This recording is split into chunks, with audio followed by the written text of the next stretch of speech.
Entonces éramos jóvenes, íbamos, entonces era mucho de la apremedí, íbamos en diversos apremedí, nos conocíamos,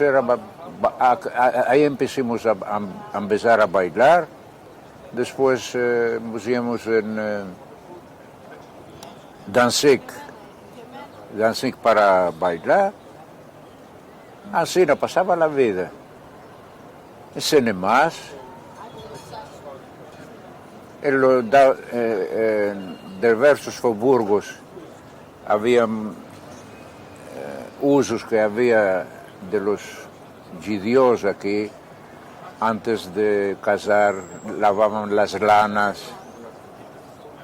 y la veranada, íbamos en diversos faubourgos que ya tomábamos a ver que había lanas,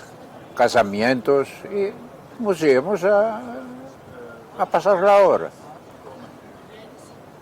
Éramos entonces aquí los mejores bailadores que había, teníamos 3 dedos, era un Muxico Nar, Moïse Nar,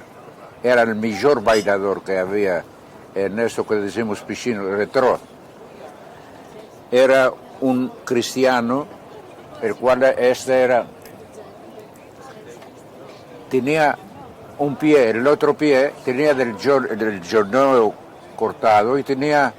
de tabla. Cuando lo veías a bailar, estabas con la boca abierta